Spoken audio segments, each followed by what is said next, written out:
Okay, another three-dimensional picture we need to draw. So, okay, that first of all, that's a weird thing. Z equals x squared plus y squared minus 1, quantity squared. But let me observe that it's a rotation. So let's look first at z equals x squared minus 1, quantity squared. That would look like, well, see, x squared minus 1 is like that. So then x squared minus 1 quantity squared. Wait, you're splitting them up. Yeah, I'm just looking in the sort of the xz plane. Remember, we've got the surface in question is a rotation, right? Because of the x squared plus y squared. So it's a rotation around the z-axis. So I'm just going to see what it looks like in the xz plane, and then I'll just rotate it. That's a chapter 2 technique. Yeah. So x squared minus 1 looks like this, and then if I take these heights and square them, then it's going to turn into something kind of like this. And what had been negative values become positive. Right. We used computer programs. Oh yeah. That okay. I mean, that's yeah. I get it. Yeah. You want to try to. Does this argument make any sense though? You kind of see it. Yeah. I just want to make that connection. Yeah. Okay. Yeah. No. I see. This is another one of these things that there's a million little math things that I know how to do that I never would have figured out if someone hadn't shown me. So this is now you've seen it, and so now this is another sort of like strategy to put into your bag of tricks. If you don't know how to graph a particular function, graph something similar.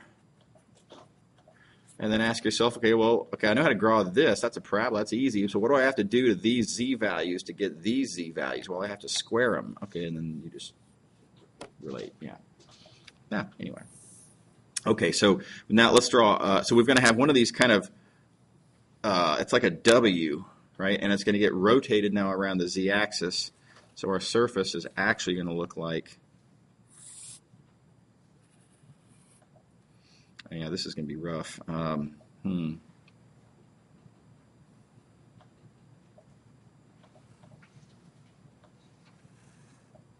So it's a round thing like that, and it's got a round bottom down here. So I've described this to students in the past as what you've got a volcano crater with a little, how they have little volcano craters have the little mountain in the bottom? It's kind of what this looks like. Is everybody good? Okay. All right, that's the one surface. Now the other surface is z equals 64. All right, well, z equals 64. That's just up here somewhere. I mean, it's higher than that, but it's just some plane up there. And we're supposed to do a triple integral that represents, a triple integral over the region that's bounded in between these. Okay. So weird shape. Again, you can think about cross sections in different directions, and that's, oh, good, okay. I thought maybe it was a fire alarm or something. So cross sections in different directions are going to be really hard to draw. But what is nice is the projection. If you look at the projection of this shape into the XY plane, yeah, exactly. That projection is just a disk. Right, because we can confirm that by asking, well, where do these two surfaces intersect? Where does z equals 64 intersect z equals x squared plus y squared minus 1 quantity squared? Well, that happens when these two things are equal.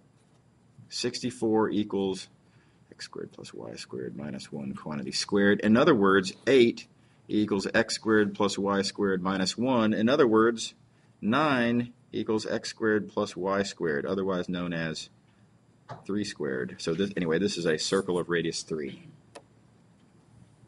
that cool? Everybody good?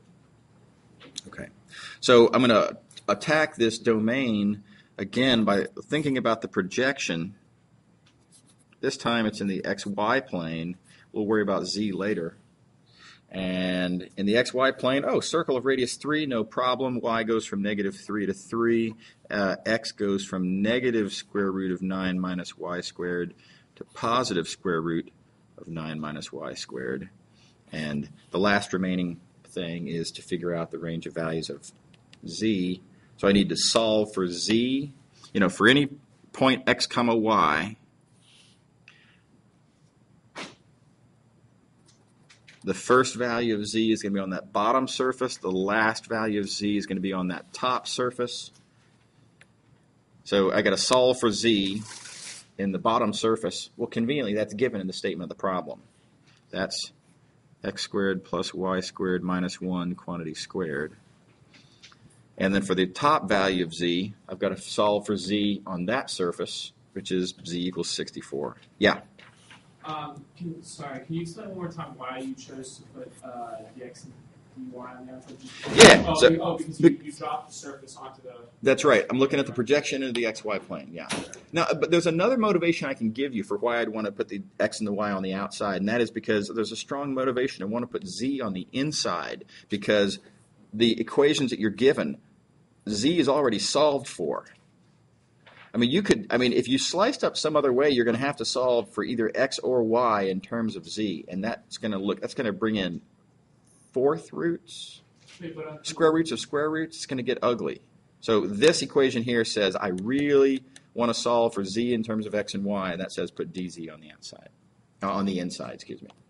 Oh yeah, you did that last time. Yeah. Yep.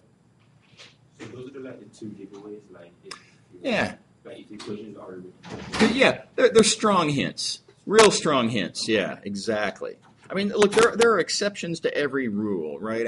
If I say, oh yeah, whenever the algebra says that, you want to solve for one in terms of the other, then slice that way. Well, maybe the algebra is not that bad, and there may be some other equation in the problem or something other about the way things intersect that contradicts this, and you might actually want to do it that. But most of the time, this is a pretty strong hint in the right direction. Yep. Are we good? Everybody happy with number 10? Okay. Move on to the next one.